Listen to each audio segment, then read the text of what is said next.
Hi everyone, here's Simone and this is tutorial number 5.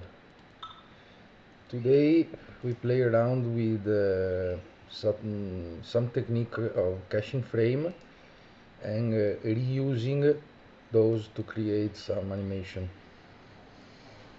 The base technique that I will use is well known and is the texture 3D plus time machine.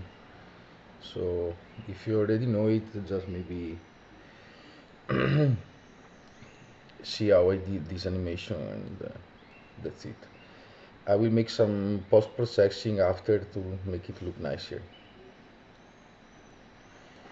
My tutorial from this one will be that I will show you the main technique and then we will make some post-processing if the tutorial is regarding a visual generator. So I won't build everything, but I will explain everything in detail so you get the concept behind.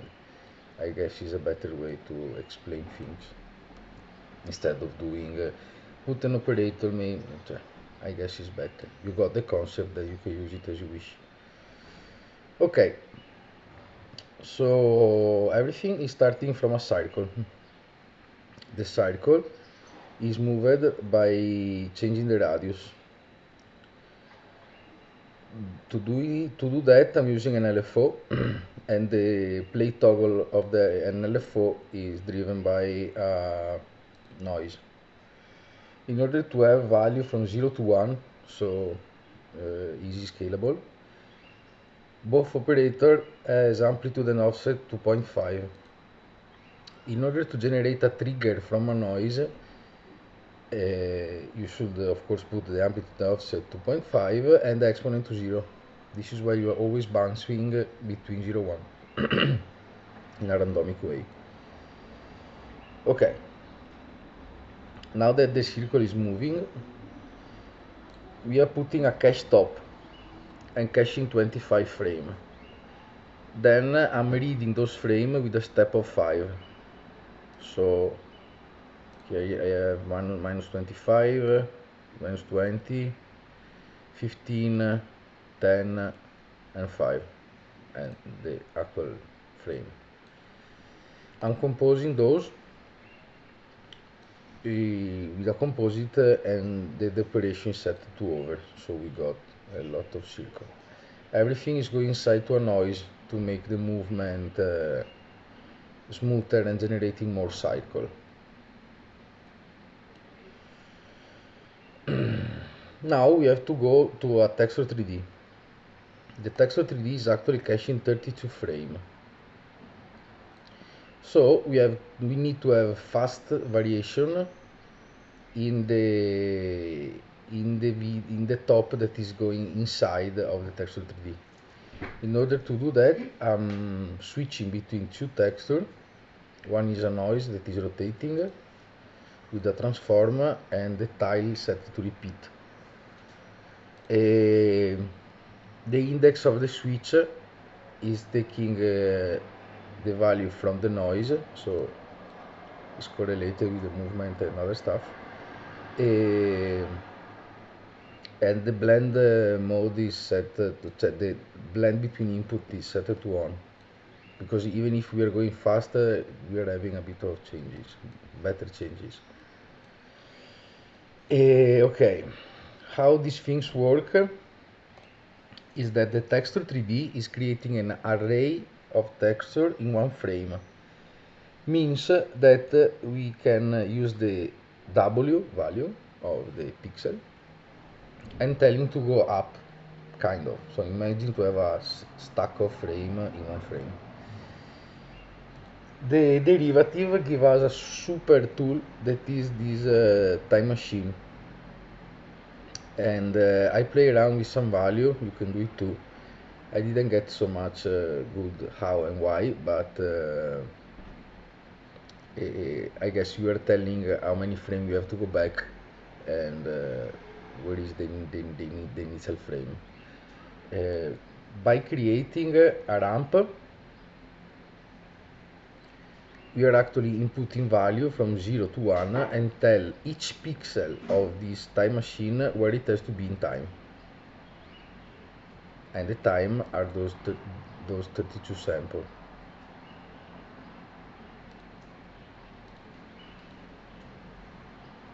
By changing the type of the ramp, you can have different effect. Also the period make cool stuff, make cool results. Okay.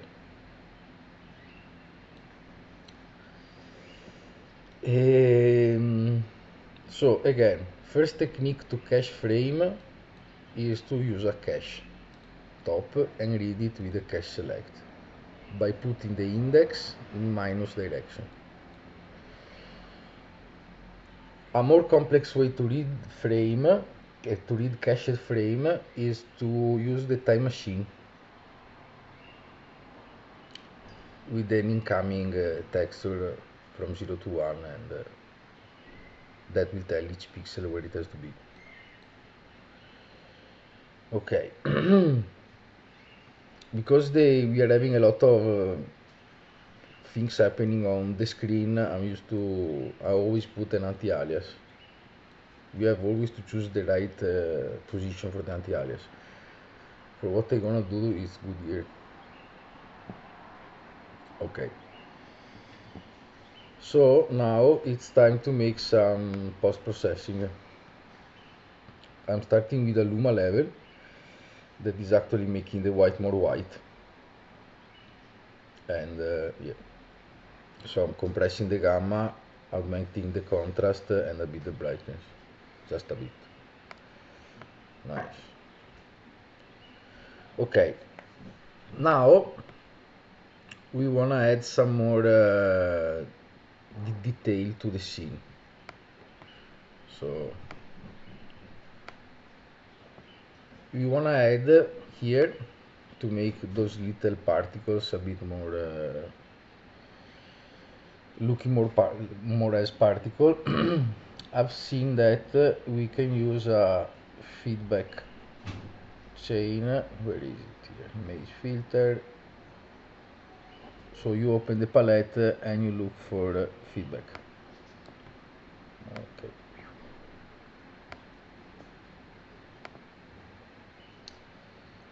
It's really a slightly small difference, but I can see it and I like it.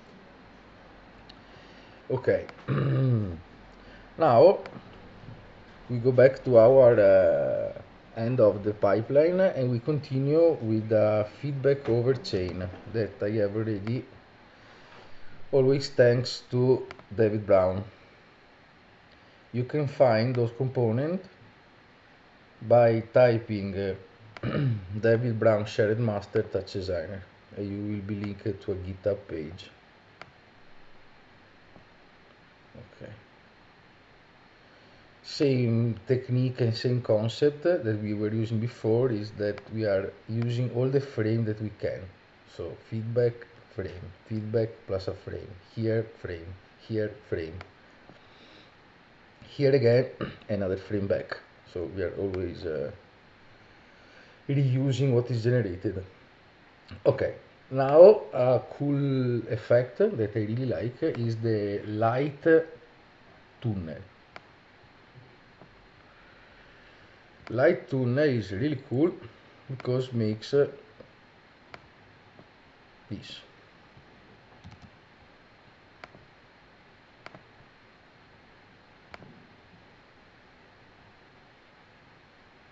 Okay, so we are casting ray somehow.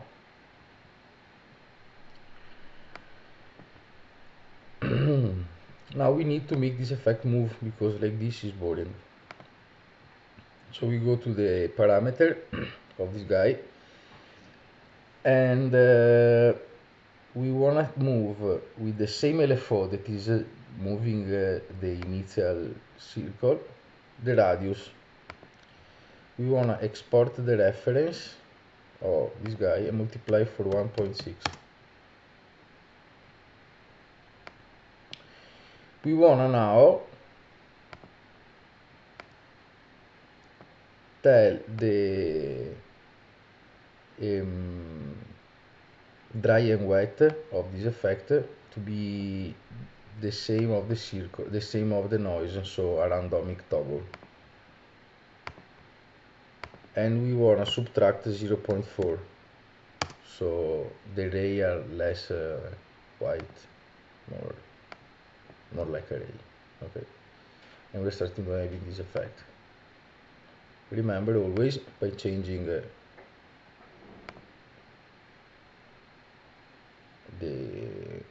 ramp, you change the shape. Nice. Okay. Now I was wondering a technique to color the things, but not like always with a lookup. Okay, we want to use the frame that we are generating, so we use an RGB delay. The RGB delay can generate color because it's shifting each pixel by an amount of time, RGB blur, RGB delay, by an amount of time that can be set from the custom parameter. So, okay, like this is really 80s. I like it. And you see that if you put the parameter near one to each other, you start to having kind of color. Here we go with some blue or white, then we can shift it and maybe generating more like saturated color. Yeah. Here is up to you. The circle doesn't need to be a circle, of course, can be a polygon.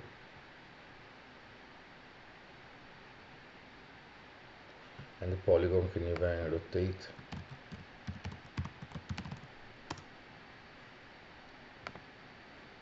Fast.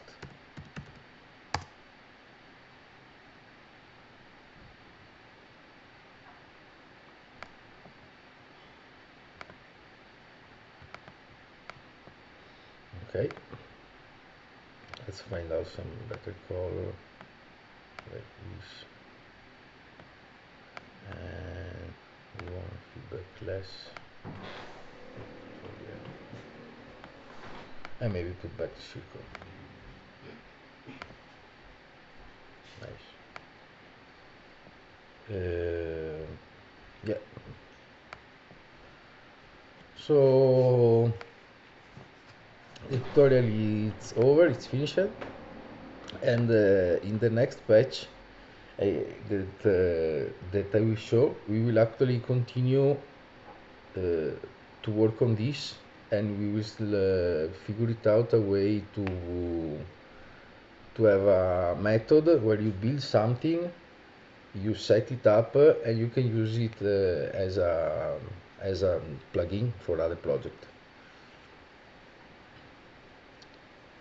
I hope to see you soon, and for now, thanks for watching. Ciao.